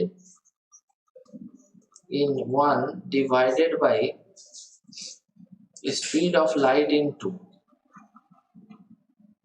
ठीक है, speed of light in 1 by speed of light in 2 ये होता है। तो speed of light in 1 by speed of light in 2 होता है और हमने बोला कि हमने 1 को फिक्स कर दिया कि वो एयर या वैक्यूम रहेगा। तो यहाँ पर हम लिखेंगे speed of light in vacuum by speed of light in medium जो 2 मीडियम है। तो समझ रहे हो बात कि लाइट जो है वो 1 से 2 में जा रहा है, मीडियम 1 से 2 में जा रहा है। और तो हम इसे रिफ्रैक्टिव इंडेक्स को ऐसे भी लिखते हैं speed of light in 1 speed of light in 1 by speed of light in 2 ऐसे लिखते हैं। लेकिन अगर हमें एब्सोल्यूट रिफ्रैक्टिव इंडेक्स लिखना रहेगा तो वो मीडियम 1 एक्चुअल में क्या होगा? वैक्यूम या एयर होगा। तो इसीलिए लिखेंगे speed of light in vacuum by speed of light in medium, जिसे हमने speed of light in vacuum को दिखाया c से और speed of light in medium को दिखाया v से, तो c बाई v हो गया। ठीक है, ये कहलाता है एब्सोल्यूट रिफ्रैक्टिव इंडेक्स। नेक्स्ट है कि when a beam of light passes from medium 1 से medium 2 the refractive index of medium 2 with respect to medium 1 is called relative refractive index. ये कुछ अलग नहीं है, वही रिफ्रैक्टिव इंडेक्स जो शुरू में मैंने बताया तुमने ये वाला, इसी को नाम दिया गया रिलेटिव रिफ्रैक्टिव इंडेक्स, क्योंकि यहाँ पर एक मीडियम का कंपैरिजन दूसरे मीडियम के रिफ्रैक्टिव इंडेक्स से किया जा रहा है। जैसे कि लाइट 1 से 2 में अगर जा रही है तो लाइट 1 से 2 में जब जाती है तो उसे हम लिखते हैं n12 और इसे हम पढ़ते हैं refractive index of medium 1 with respect refractive index of medium 2 with respect to medium 1। इसे क्या पढ़ेंगे हम लोग? Refractive index of medium 2 with respect to medium 1। अगर मान लो ऐसा रहता n a से b तो इसे हम क्या पढ़ते? इसे हम पढ़ते refractive index of b with respect to a। ये पढ़ते हैं और इसका मतलब है कि लाइट ए से बी में जा रही है। तो जब आपको ये गिवन हो कि refractive index of 2 with respect to 1, तो इसे एब्सोल्यूट के टर्म्स में कैसे लिख सकते हैं? ये तो हो गया आपका रिलेटिव रिफ्रैक्टिव इंडेक्स, जब एक मीडियम का दूसरे मीडियम के साथ दिया हुआ है। लेकिन अगर आप इसे चाहते हो कि एयर के रिस्पेक्ट में लिखे हम, तो ये जो 2 है वो ऊपर आता है और जो 1 है वो नीचे आता है। मीन्स n12 है तो उसे n2 बाई n1 लिखना है, या फिर nab है तो उसे nb बाई na लिखना है। ये एयर के रेस्पेक्ट में, ये एयर के रेस्पेक्ट में, ये एक मीडियम का दूसरे मीडियम के रेस्पेक्ट में, इसीलिए कंपैरिजन है तो रिलेटिव कहा गया। और ये जो है एब्सोल्यूट है और ये जो है ये एब्सोल्यूट है। समझ गए? तो रिलेटिव रिफ्रैक्टिव इंडेक्स में एक मीडियम का दूसरे मीडियम के साथ कंपैरिजन हो रहा है, एब्सोल्यूट में एयर का बात किया जा रहा है पहला, इसमें भी एयर का बात किया जा रहा है। तो जब आप n12 देखो कहीं पर तो उसे रेशियो के टर्म्स में तुम चेंज कर सकते हो, एब्सोल्यूट में n2 बाई n1, और n2 क्या लिखोगे तो c बाई v, तो c तो वही है, वैक्यूम की स्पीड वो तो हमेशा सेम रहेगी। तो ये n2 हो गया c बाई v2 और n1 हो गया c बाई v1। अब c और c कैंसिल हो गया तो ये आ गया v1 by v2। That means कहीं भी अगर NAB रहे तो अगर आप चाहो तो speed of light in A divided by speed of light in B, ऐसे तुम लिख सकते हो। उसी को हमने v1 बाई v2 लिखा है। समझ गए? ये तो अभी मैंने यहाँ पर ही बता दिया था तुम्हें, ठीक है। तो जनरली एक टर्म और होता है कि कहीं पर अगर n12 है तो इसे हम लोग लिख सकते हैं 1 बाई n21, मतलब कि रेसिप्रोकल। जैसे कि सपोज करो आपको गिवन है refractive index of 2 with respect to 1 और आपसे पूछा है, मान लो कि रिफ्रैक्टिव इंडेक्स ऑफ 2 विद 1 दिया हुआ है 3/4, सॉरी 4/3, और आपसे पूछा है refractive index of 1 with respect to 2, मतलब दिया हुआ है ये और पूछ रहा है ये, तो सिंपली रेसिप्रोकल होगा। तो n12 4/3 है तो n21 3/4 हो जाता है, ठीक है। ये रेसिप्रोकल होता है, इसे हम लोगों को याद रखना होता है। ओके, नेक्स्ट आ गए हम लोग कंडीशन फॉर नो रिफ्रैक्शन। हम चाहते हैं कि अगर कहीं पर हमें रिफ्रैक्शन देखने को नहीं मिले या रिफ्रैक्शन देखने को नहीं मिल रहा है, तो वहां पर या तो लाइट नॉर्मली इंसिडेंट हुआ होगा बाउंड्री पे, तो जब भी लाइट किसी बाउंड्री पे, सपोज ये मीडियम 1 है और ये मीडियम 2 है, लाइट ऐसे नॉर्मल इंसिडेंट हुई है, तो इस केस में रिफ्रैक्शन नहीं होगा, लाइट बिल्कुल जो है ना स्ट्रेटली ऐसे पास हो जाएगी, तो ये नो रिफ्रैक्शन कहलाता है। Second, given the refractive index of two medium are equal, तो जैसे अगर सपोज करो ये मीडियम 1 है, ये मीडियम 2 है, इसकी रिफ्रैक्टिव इंडेक्स x है और इसकी भी रिफ्रैक्टिव इंडेक्स x है, तो इस केस में आपको रिफ्रैक्शन देखने को नहीं मिलेगा। तो ये दो केसेस हैं जिसमें आपको रिफ्रैक्शन देखने को नहीं मिलेगा। अब हम लोग पहुंच चुके हैं स्फेरिकल लेंस। स्फेरिकल लेंस क्या है?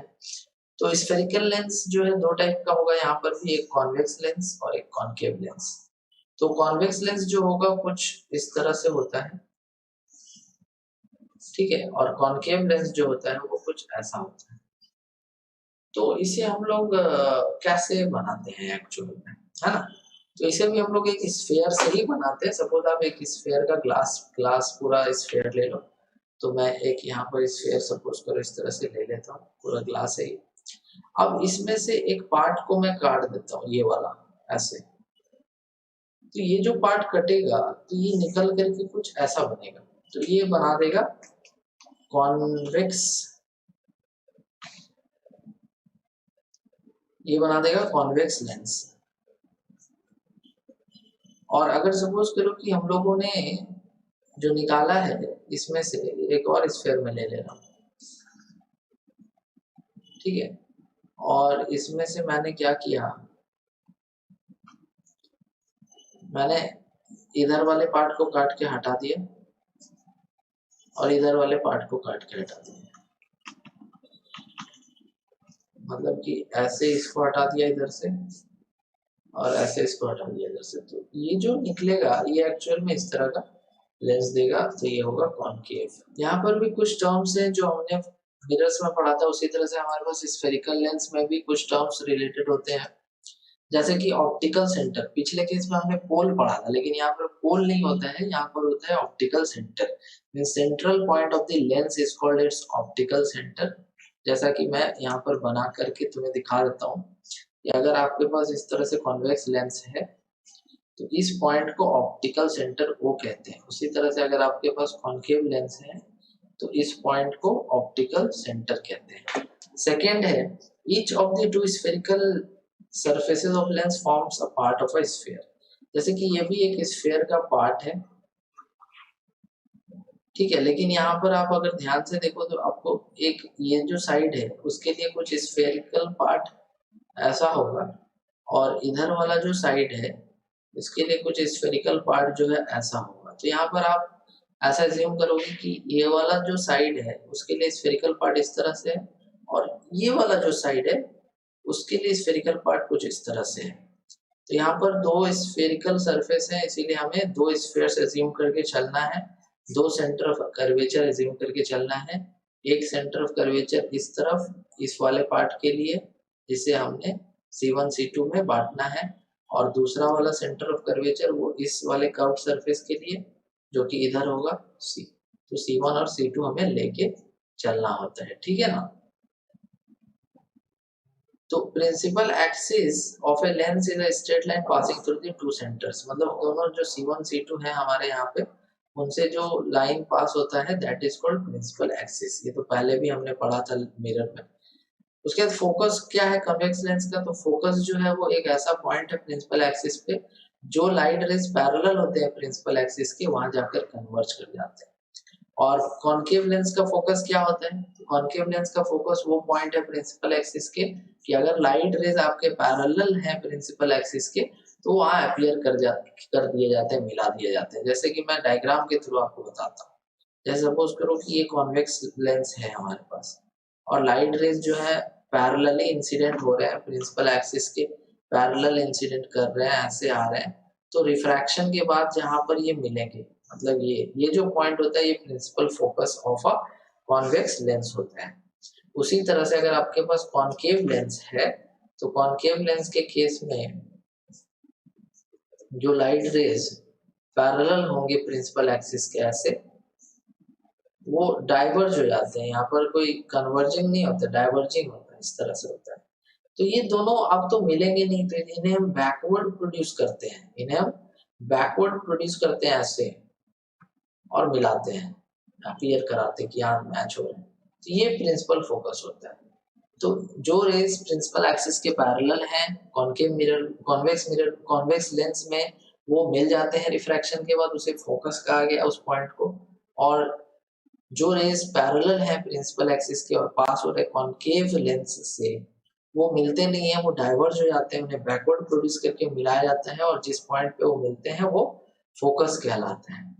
The last one is focal length. क्या है, तो फोकल लेंथ किसी भी लेंस का जो होता है डिस्टेंस होता है फोकस और ऑप्टिकल सेंटर के बीच, ठीक है। जैसे कि ये फोकस है हमारा और ये ऑप्टिकल सेंटर है, तो इसके बीच का डिस्टेंस फोकल लेंथ कहलाता है।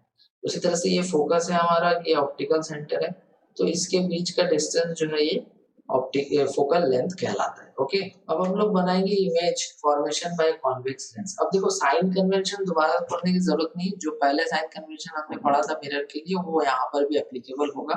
साथ ही साथ जो रूल्स हमने पढ़े थे इमेज फॉर्मेशन के लिए वो भी यहाँ पर लगभग सारे एप्लीकेबल हो जाएंगे, बस थोड़ा सा चेंज होगा तो वो मैं डायग्राम बनाते टाइम तुम्हें बता दूंगा। तो image formation by convex lens. अब देखो इसमें कि जितने भी लाइट रेज पैरेलल है प्रिंसिपल एक्सिस के, first one, second one, third one, fourth one, ये सारे प्रिंसिपल एक्सिस के जो पैरेलल रेज हैं वो रिफ्रैक्शन के बाद कहाँ मिल रहे हैं, तो वो मिल रहे हैं फोकस पे, ठीक है। तो यहाँ पर जो ऑब्जेक्ट है वो इन्फिनिटी पे माना गया है, मतलब कि लेंस से काफी ज्यादा दूर है, और जो इन्फिनिटी पे हमारा ऑब्जेक्ट है उससे जो लाइट्स आ रहे हैं वो नियरली पैरेलल हो जाते हैं प्रिंसिपल एक्सिस के, तो उनका इमेज जो है मिलता है फोकस पे। तो यहाँ पर हमें जो है इमेज इस केस में मिल रहा है। तो जब भी लाइट रेज पैरेलल होंगे प्रिंसिपल एक्सिस के तो वो मिल जाएंगे फोकस पे। ऑब्जेक्ट इन्फिनिटी पर होने पर जितने भी लाइट उससे आते हैं इंसिडेंट होते हैं लेंस पे वो पैरेलल होते हैं प्रिंसिपल एक्सिस के, इस वजह से रिफ्रैक्शन के बाद वो फोकस पे मिलते हैं और हमें वहीं पर इमेज जो है देखने को मिलता है, जो रियल रेस की वजह से मिल रहा है, इसलिए रियल एंड इन्वर्टेड और छोटा इमेज हमें मिलेगा। ओके, नेक्स्ट डायग्राम है ऑब्जेक्ट बियॉन्ड 2f1, मतलब कि ये जो सेंटर ऑफ कर्वेचर इस तरफ है 2f1 बोला गया, या c1 बोल सकते हो, इधर जो है ये c2 है, ये f2 है, ये f1 है, दोनों तरफ बताया था ना मैंने। तो यहाँ पर हमारा जो ऑब्जेक्ट है बियॉन्ड c1 है और ये हमारा ऑब्जेक्ट है। तो एक लाइट हमने लिया parallel to the principal axis, refraction हुआ, फोकस से पास हो गया।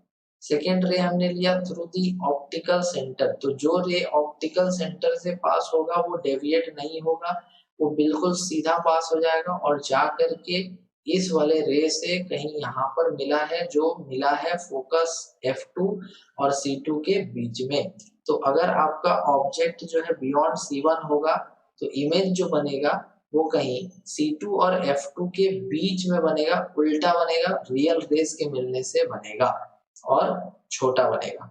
ठीक है, अगर आपका ऑब्जेक्ट जो है 2f1 पे रखा हुआ है, 2f1 कहने का मतलब कि C1 सेंटर ऑफ कर्वेचर पे रखा हुआ है, तो जब आपका ऑब्जेक्ट सेंटर ऑफ कर्वेचर पे होता है उसमें आप एक रे लेते हो parallel to the principal axis, जो पास हो जाएगा F2 से, फोकस से।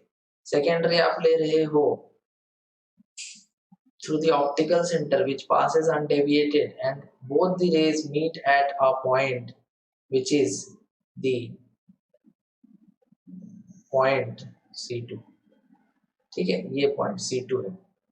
तो अगर आपका ऑब्जेक्ट जो है C1 पे है तो इमेज जो है बनेगा C2 पे, मींस सेंटर ऑफ कर्वेचर पे ही हमारा इमेज जो है बनेगा, बिल्कुल सेम साइज का बनेगा, जितना हाइट ऑब्जेक्ट का होगा उतना ही हाइट इमेज का होगा, उल्टा बनेगा, रियल एंड इन्वर्टेड बनेगा। The next position is the object between F1 and C1। तो देखो यहाँ पर F1 और C1 इसके बीच में अगर हमारी ऑब्जेक्ट है तो इमेज हमें कहाँ मिलेगी? तो इस केस में light rays is parallel to the principal axis, so it gets passed to the focus F2, and the second one is passing through the optical center which passes undeviated, and both the rays meet beyond C2, so the image is formed beyond C2 and it is enlarged, बड़ा बनेगा, real बनेगा, inverted बनेगा। Next position है हमारा object at F1, मतलब focus पे अगर हमारा ऑब्जेक्ट है तो हमारा इमेज कहाँ बनेगा? यहाँ पर हमने फोकस पे रख दिया ऑब्जेक्ट को, एक लाइट रे पास कराया parallel to the principal axis which passes to the focus without after refraction, and the second ray हम ले रहे हैं ऑप्टिकल सेंटर से, जो भी बिना डेविएट किए पास हो जाएगा, और ऐसा देखा जाएगा कि दोनों रेज जो है वो आपस में पैरेलल हैं, अभी भी मैच नहीं कर रहे, मिल नहीं रहे। दैट मींस हम एज्यूम करेंगे कि हमारा जो इमेज है वो बन रहा है एट इंफिनिटी, और एनलार्ज मैग्नीफाइड इमेज हमें काफी देखने को यहाँ मिलेगा, रियल एंड इन्वर्टेड इमेज हमें यहाँ पर देखने को मिलेगा। This one is the last case, इसमें हमें ऑब्जेक्ट को रखना है F1 के बीच और O के बीच। ठीक है, फोकस और ऑप्टिकल सेंटर, तो फोकस और ऑप्टिकल सेंटर के बीच में अगर हम लोग ऑब्जेक्ट को रखते हैं, ये ऑब्जेक्ट रहा हमारा, तो एक लाइट रे हमें लेना है parallel to the principal axis जो पास हो जाएगा फोकस से, और दूसरा रे हमें लेना है थ्रू द ऑप्टिकल सेंटर। तो यहाँ पर हम ये देखते हैं कि ये धीरे धीरे और फैलते जाते हैं, डाइवर्ज होते जाते हैं, मींस ये आगे चल के भी नहीं मिलेंगे। बट हम अगर इसे बैकवर्ड प्रोड्यूस करें तो हम ये एज्यूम कर सकते हैं कि ये लाइट रेज कहीं वहां से ओरिजिनेट हो रहे हैं जहां पर ये मिले बैकवर्ड प्रोड्यूस करने पे। तो हम ऐसा मान लेंगे कि हमारा इमेज जो है वो यहाँ पर है, और ये बड़ा बना है, इमेज जो बना है ऑब्जेक्ट से बड़ा बना है, सीधा बना है, वर्चुअल बना है, क्योंकि रियल रेज यहाँ पे मीट नहीं किए हैं, उन्हें बैकवर्ड प्रोड्यूस करके अपीयर कराया गया मीट करने के लिए। तो यहाँ पर इमेज हमारा वर्चुअल इरेक्ट होगा, है ना, और थोड़ा बड़ा इमेज होगा, और जिस साइड में ऑब्जेक्ट है उसी साइड में हमारा जो इमेज है वो बनेगा। तो इसका भी टेबल मैं आपको दे रहा हूँ जो आप याद कर सकते हो, कॉपी में भी लिख के रख सकते हो। जितना भी हमने पढ़ा उसका ये टेबल है कि अगर इंफिनिटी पे है तो क्या होगा, beyond two F1 at 2f1, between F1 and 2f1 at F1, between F1 and O। तो सारे की पोजीशन बता दिए कि इमेज कहाँ कहाँ बनेगा, ये सब याद कर लेना तुम। अभी जो डायग्राम हमने पढ़ा उसी पे है ये, और कैसा कैसा इमेज बनेगा, साइज क्या होगा इमेज का, है ना, एनलार्ज होगा, हाईली एनलार्ज होगा, एनलार्ज होगा, रियल इन्वर्टेड वर्चुअल इरेक्ट किसमें होगा, ये सारा टेबल जो है टेबल के फॉर्म में अगर याद रखोगे तो काफी अच्छे से तुम्हें मेमोराइज हो जाएगा और एग्जाम टाइम में दिक्कत नहीं होगा, तो ये तुम जरूर कर लेना। ओके, अब ये लास्ट तुम्हारा जो इमेज फॉर्मेशन हमें देखना है, ये कॉन्केव लेंस के थ्रू देखना है। इस केस में देखो कि अगर ऑब्जेक्ट इन्फिनिटी पे है तो पता है तुम्हें कि लाइट रेज जो है वो पैरेलल होंगे प्रिंसिपल एक्सिस के, इस तरह से आएंगे और ये डाइवर्ज हो जाएंगे आफ्टर रिफ्रैक्शन, तो ये मिलेंगे नहीं, तो इन्हें हमें बैकवर्ड देखो यहाँ पर प्रोड्यूस कराना पड़ा है, तो बैकवर्ड प्रोड्यूस कराने पर जाकर के ये F1 पे जो है मिल जा रहा है, दैट मीन्स कि हम मानेंगे कि हमारा जो इमेज है वो फोकस पे बना है जब हमारा ऑब्जेक्ट इन्फिनिटी पे होगा। और इसमें भी दो ही केस होंगे, जैसे कि हमारे मिरर में था हमारा, उसी तरह से इसमें भी है कि अगर ऑब्जेक्ट जो है इन्फिनिटी से लेकर ऑप्टिकल सेंटर तक आप कहीं भी रखो, इमेज के लिए यही डायग्राम बनाना है। तो जैसे मान लो हमने कहीं भी ऐसे रख दिया ऑब्जेक्ट को, एक रे हमने लिया प्रिंसिपल एक्सिस के पैरेलल, तो ये पास हुआ इस तरह से, डाइवर्ज हो गया और बैकवर्ड प्रोड्यूस कराने पे फोकस पे मिलाना पड़ा इसको, है ना, प्रिंसिपल एक्सिस के पैरेलल रे है, डाइवर्ज हो गया तो मिलाने के लिए फोकस पे जाना होगा। सेकेंड वाला ऑप्टिकल सेंटर से पास कराया विदाउट एनी डेविएशन, ये पास हो गया, तो ये दोनों रेज जहां पर इंटरसेक्ट करे हैं हमने माना कि यहाँ पर हमारा जो इमेज है वो बना है। Okay, so the image is छोटा इमेज बना है और वर्चुअल बना है क्योंकि रियल रेज यहाँ पे मीट नहीं कर रहे हैं। इरेक्ट बनेगा, जो वर्चुअल होता है वो इरेक्ट भी होता है और सेम साइड पे बनेगा, sorry between F1 and O बनेगा, ठीक है, बिटवीन F1 एंड O बनेगा। तो ये टेबल है इसके लिए, दैट की इमेज इन्फिनिटी पे है तो हमारा सॉरी ऑब्जेक्ट इन्फिनिटी पे तो हमारा इमेज फोकस F1 पे बना, और इमेज अगर इन्फिनिटी से लेकर के O के बीच कहीं भी रखा हुआ है तो इमेज हमारा F1 और O के बीच में बनेगा। इस केस में हाईली डिमिनिश्ड, इसमें डिमिनिश्ड, वर्चुअल इरेक्ट दोनों केस में होगा। तो ये इमेज फॉर्मेशन हमने कंप्लीट कर लिया है। यहाँ पे आगे आ जाता है लेंस फॉर्मूला क्या है, ठीक है ना। तो देखो अगर तुम्हें ऑब्जेक्ट डिस्टेंस, इमेज डिस्टेंस और फोकल लेंथ जब आप रिफ्रैक्शन कराते हो स्फेरिकल लेंस से और इन तीनों में आपको रिलेशन चाहिए होता है, तो जैसे मिरर में मिरर फॉर्मूला था उसी तरह से लेंस में लेंस फॉर्मूला होता है, और ये लेंस फॉर्मूला होता है 1/v minus 1/u is equal to 1/f। पिछले केस में बीच में प्लस था, मिरर फॉर्मूला में बीच में क्या था, प्लस, लेकिन यहाँ पर बीच में माइनस लेते हैं।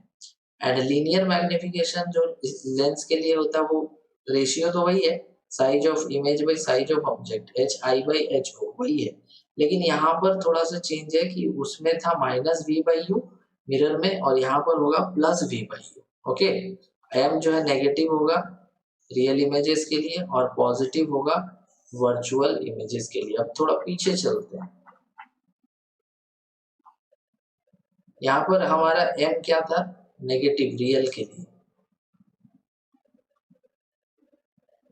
यहाँ पर भी m क्या है, नेगेटिव रियल के लिए, ठीक है। तो दोनों में ये सेम है, बट ये जो फॉर्मूला था उसमें -v/u था, इसमें +v/u लेना है, और लेंस फॉर्मूला में 1/v minus 1/u equal to 1/f लेना है। ओके, तो ये हमारा लास्ट टॉपिक है, पावर ऑफ लेंस किसे कहते हैं, ठीक है। तो पावर ऑफ लेंस एक्चुअल में क्या है, तो रेसिप्रोकल है, किसका, फोकल लेंथ का। अब कोई भी लेंस है उसका कुछ फोकल लेंथ होगा, अगर उसकी रेसिप्रोकल कर दो, हाँ, लेकिन फोकल लेंथ को मीटर में लेके रेसिप्रोकल करना है। अगर 100 सेंटीमीटर गिवन है फोकल लेंथ तो उसे 100 सेंटीमीटर ना लिख के 1 मीटर लिखना और उसके बाद रेसिप्रोकल करना। अगर कहीं पर फोकल लेंथ 25 सेंटीमीटर है तो उसे 1/4 मीटर लिख करके रेसिप्रोकल करना। तो जब भी आप फोकल लेंथ की रेसिप्रोकल लेते हो that gives you the power of the lens. तो फोकल लेंथ होना चाहिए इसमें मीटर में, ठीक है। और अगर कोई पूछे एसआई यूनिट बताइए कि पावर ऑफ लेंस अगर आप निकाल रहे हो तो क्या उसकी एसआई यूनिट लिखनी पड़ेगी, तो उसकी एसआई यूनिट हमें लिखनी होगी डायोप्टर कैपिटल डी से डिनोट किया जाएगा। जैसे कि अगर सपोज एक लेंस है जिसकी फोकल लेंथ है 25 सेंटीमीटर, तो मीटर में 1/4 मीटर हो जाएगा, तो 1/4 मीटर हो गया तो पावर हो जाएगा 1/f, सो 1/4, तो ये पावर जो है वो हो जाएगा 0.25 डायोप्टर, ठीक है, कैपिटल डी। अब यहाँ पर है कि पावर ऑफ कन्वेक्स लेंस जो है वो पॉजिटिव होता है और पावर ऑफ कनकेव लेंस जो है वो नेगेटिव होता है। ऐसा क्यों होता है, जैसे कि अगर आपके पास कोई कन्वेक्स लेंस है तो इस केस में लाइट इंसिडेंट ऐसे होगा, लाइट इंसिडेंट ऐसे होगा, मतलब कि हमारा पॉजिटिव डायरेक्शन जो है ये हो जाएगा और नेगेटिव डायरेक्शन इसका ऑपोजिट ये हो जाएगा। और जो लाइट रेज इंसिडेंट हो रहे हैं वो जाकर के यहाँ मिलेंगे। तो हमारा जो फोकल लेंथ है वो पोल से मेजर किया जाएगा इस तरफ। तो इसका मतलब कि पॉजिटिव फोकल लेंथ, तो पॉजिटिव फोकल लेंथ है तो पावर भी तो पॉजिटिव आना चाहिए। लेकिन अगर फोकल लेंथ नेगेटिव हो जाएगा तो पावर भी नेगेटिव होना चाहिए, जैसा कि कॉन्वेक्स लेंस में होता है। कॉन्वेक्स लेंस के केस में अगर सपोज करो कि बनाते हो डायग्राम फोकस निकालने के लिए, तो light rays parallel to the principal axis diverges, इस तरह से डाइवर्ज होते हैं। तो इन्हें हम बैकवर्ड प्रोड्यूस करके जहां मिलाते हैं वही हमारा फोकस होता है। तो इस केस में हमारा जो मेजरमेंट होगा पोल्स ऑप्टिकल सेंटर से इस तरफ होगा, जो कि नेगेटिव डायरेक्शन में होगा। तो इस केस में फोकल लेंथ हो जाएगा नेगेटिव और इस केस में फोकल लेंथ है पॉजिटिव। तो अगर फोकल लेंथ नेगेटिव है तो पावर भी नेगेटिव होगा। तो कॉन्वेक्स लेंस में पावर नेगेटिव होता है, कॉन्वेक्स लेंस में फोकस जो है वो पावर जो है वो पॉजिटिव होता है। नेक्स्ट पॉइंट है कि when several thin lenses are placed in contact with one another, अगर एक साथ बहुत सारे थिन लेंस को आपस में लगा करके रख दिया जाएगा तो वहां पर हर एक लेंस की पावर को ऐड करके टोटल जो कॉम्बिनेशन बनेगा उसकी पावर कैलकुलेट की जा सकती है। जैसे कि मान लो हमने एक एक लेंस लगाया जिसकी पावर है 0.25 और 0.25 0.25 0.25 0.25 चार ऐसे लेंसेज आपस में लगा दिए और पूछा कि पूरे कॉम्बिनेशन की पावर क्या है, तो सबकी अलग अलग पावर निकाल करके ऐड कर दोगे तो वो जो टोटल एक कॉम्बिनेशन बनेगा लेंस का उसकी पावर कैलकुलेट की जा सकती है। तो होप उम्मीद है कि आप लोगों को ये लेक्चर बहुत पसंद आया होगा। अगर पसंद आया तो प्लीज अपने फ्रेंड्स के साथ जरूर शेयर करें। और भी बहुत सारे टॉपिक्स हैं जो अगर आप पाना चाहते हो तो कमेंट करके प्लीज अपने डाउट्स और अपने विचार रखें और इस वीडियो को शेयर करना ना भूलें, लाइक करना ना भूलें। अगर चैनल पे आप नए हैं तो सब्सक्राइब करना ना भूलें। इसी तरह के बहुत सारे इंटरेस्टिंग चैप्टर्स हम लोग लेकर के आते रहेंगे। एंड इसके बाद वाले सेशन में लाइट के हम लोग क्वेश्चंस बनाएंगे, न्यूमेरिकल्स बनाएंगे, जिसमें हम लोग lens formula, mirror formula, magnification, ये सब से रिलेटेड बहुत सारे अच्छे अच्छे क्वेश्चंस लेकर के आएंगे। Okay, thank you and wish you all the best as always. Thanks for watching.